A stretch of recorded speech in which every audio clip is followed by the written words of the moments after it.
This is Dokimon Quest, a monster taming game with over 140 unique creatures to collect across its massive world, a nostalgic yet very colorful art style, and a 20-hour-long story with a massive post-game. And since my original video on the game back in October, it's received numerous content updates, bug fixes, and various other quality of life improvements. So I'm here to tell you why it should be on your list of games to play in 2025, especially since it's also on sale the week this video is uploaded. Before we continue, I should mention that this video is sponsored. Despite that, my opinions are still my own, influenced by my playthrough of the game. So let's talk about the main focus of the game, the Dokimon, and your battles with them. Like I said before, there are over 140 of them across 13 different types, and they level up relatively quickly in battle. On top of that, route trainers are completely optional, and can also be battled an infinite number of times, so you won't have to worry about running out of money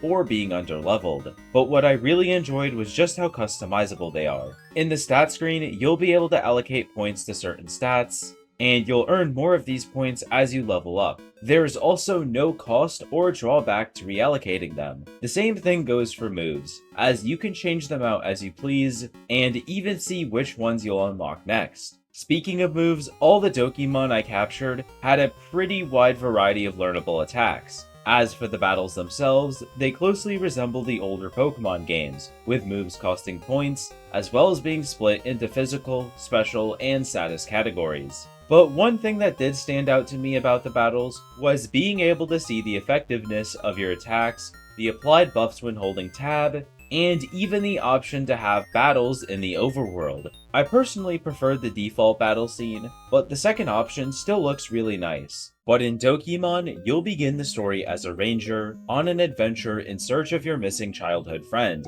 On your journey though, you'll also uncover secrets about a massive corporation known as Zur, and prevent them from disrupting peace within the region. I found the story to be pretty grounded, and definitely not in a bad way. There were also some darker elements I enjoyed that didn't come off as edgy either. It was very understandable while still being an entertaining read. One thing I also wanted to praise the story for was just how easy it was to start the game. A lot of monster tamers and Pokemon games themselves will have you go through a huge tutorial before you can even begin catching other monsters. This can often take up to half an hour, and makes the beginning of the game feel like a massive chore. But in Dokimon, I had both my starter and capture devices after only 5 minutes of playing. After that, you'll immediately be able to begin exploring the game's massive world. Something to note about Dokimon is that it takes inspiration from the Game Boy Color era of games, but with the limitations of those devices long gone, it's allowed to look very colorful and detailed, while retaining that simplistic pixel art style many of us hold near and dear. There are over 15 towns to explore, and plenty of additional routes, forests, and caves in between them.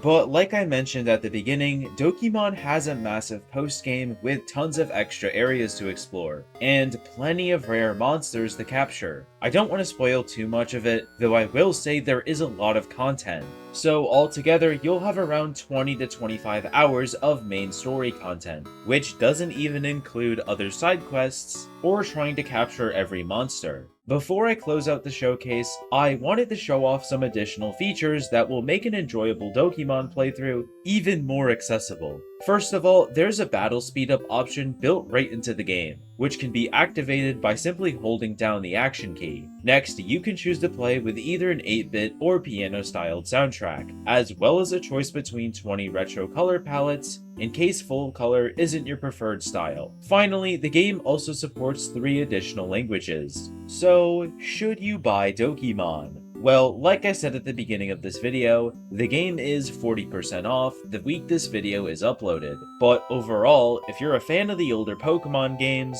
but just wish they had the quality of life of the new ones, then I think Dokimon is the perfect game for you. And like I said at the beginning, the game has received a plethora of updates since its release. So even if you weren't a fan of it before, I definitely think it's worth jumping back into. But thank you to Dokimon for sponsoring this video, and be sure to check out the game's Steam page below. I hope you have a nice rest of your day, and goodbye!